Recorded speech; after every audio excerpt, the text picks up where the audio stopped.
Yo, it's Tucson Anime here, and today we have a lot to talk about. Chapter 13 might have surpassed Chapter 7 as one of my favorite chapters from the Boruto TBV Vortex series. I don't know though. Chapter 7 was kind of special. Mitsuki versus Boruto. I say this all the time, but that chapter was very special. But this chapter, I feel like it sets the tone for everything that we're going to experience moving forward with the Boruto series. There were so many revelations that came out of Chapter 13 that are going to feed the streets for the next couple of weeks. We found out that it was actually Kashin Koji that saw the future using Shibai's ability 10 directions. This allowed him to see every alternate reality that can possibly happen within the Naruto verse. Kashin Koji then used the future sight that he received from Shibai to train Boruto, and he's the main reason why Boruto is so broken right now as a character. This was kind of the only sad part of the chapter. I really wanted Boruto to be the one to see the future, but this doesn't change most of our theories that we have on this channel about Boruto and the future and how it's going to affect his mental health moving forward in the series. But outside of all the hype about the new multiverse, Kashin Koji having the 10 directions and etc., there's a part that went over a lot of people's heads when they were reading the new chapter of Boruto TBV Vortex. And that's what we're going to cover today. But before we start, go ahead and smash that like button just like how Jura smashed Himawari's leg. We're aiming for 400 likes on this video, so you know it's theory time. I'm about to talk a bunch of nonsense. Just let me cook. Chapter 13 revealed the worst case scenario for two characters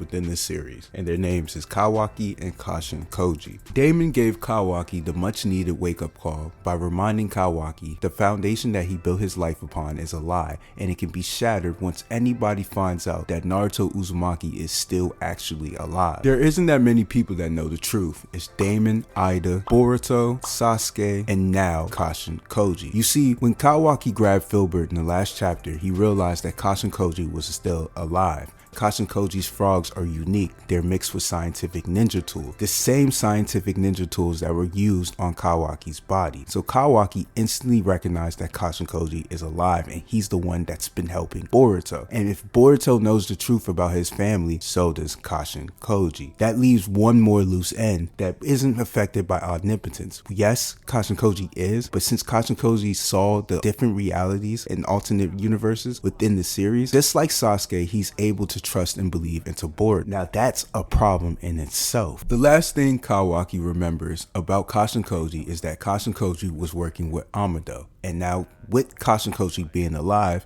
that brings back the suspicion that Amado is working against him. Kawaki already believes the Leaf Village is conspiring with Boruto. So now this tension within the series is eventually going to build up with Kawaki, causing him to eventually crack. So in the next chapter, we're going to see Kawaki approach Amado about Kashin Koji being alive, and his suspicions about Shikamaru working with Boruto is going to come full circle. But there's another scenario that's going to jeopardize the security that Kawaki has established within the Leaf Village, and it all has to deal with Kashin Koji. You see, Kashin Koji is officially more danger than he's ever been since his fight with Ishii. At the beginning of chapter 13, Bug pokes his head outside of Jura's shirt and tells Jura that they finally found the accomplice of Boruto. Kawaki now knows Kashin Koji is still alive, so that's two people already. But everybody's forgetting the third person. Amado knows Kashin Koji's alive as well. We know Amado is in his lab monitoring Kawaki, and he saw Kawaki pick up that frog. So now Amado knows Kashin Koji is alive. The trifecta. Kashin Koji has become the goals for three hostile groups and parties within the series. The God Tree clones now want Kashin Koji. Kawaki wants Kashin Koji. Amado wants Kashin Koji. He can no longer stay in the shadows and operate and do what he has to do. And now Boruto is also arrested and stuck in the Leaf Village. He's all by himself. So now in the next couple of chapters, when Jura goes after Kashin Koji, there's nothing he can do about it. Using 10 directions, Kashin Koji saw that Jura is the strongest, and Jura killed Boruto. So I don't think there's much Kashin Koji can do against Jura. And when they finally attack him, he's going to lose this fight and he's going to have to escape. And we all know where he's going to escape to. The only place he's going to be able to escape to is the Leaf Village. Kashin Koji will play 5D chess.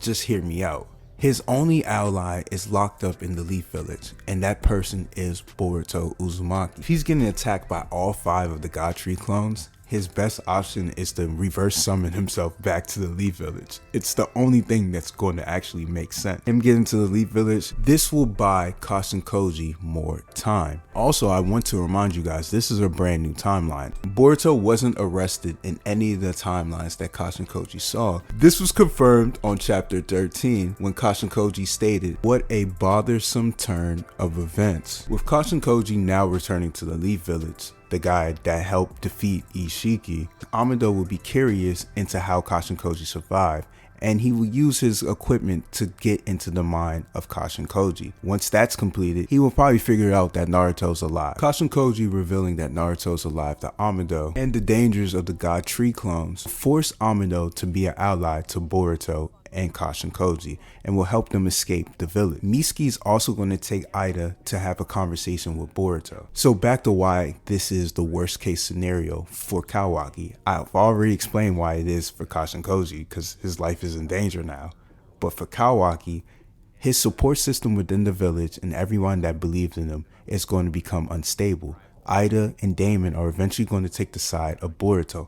Amado is eventually going to take the side of Boruto. Why? Because their planet is in danger. They have to work together. And eventually, every lie that Kawaki said on Boruto's name is going to eventually be revealed as false claim. Even though omnipotence will be working in the background, things are still going to get shaky for Kawaki. Eventually, when Jura finds out the truth, I also believe Jura is going to find out the truth about Naruto Uzumaki being alive, either eavesdropping or getting this information from Kashin Koji before Kashin Koji flees. See, Jura finding out the truth about Naruto is the only way Kawaki is going to get completely invested in defeating the God Tree clone. So that's pretty much it for what I had to talk about chapter 13. The worst case scenarios for Kawaki, more people are going to start taking Boruto's side and eventually go against him. And for Kashin Koji, there's 3 people that are deeply interested in his survival: Kawaki, Amado, and now the God Tree clone. Kashin Koji's life is in danger, and the only way he's going to save himself is by freeing his ally. And the only way he can free his ally is by getting into the Leaf Village. So that's it for this theory. Let me know what you think down in the comments. Thank you guys for all your support, and enjoy the rest of your day. I'm out.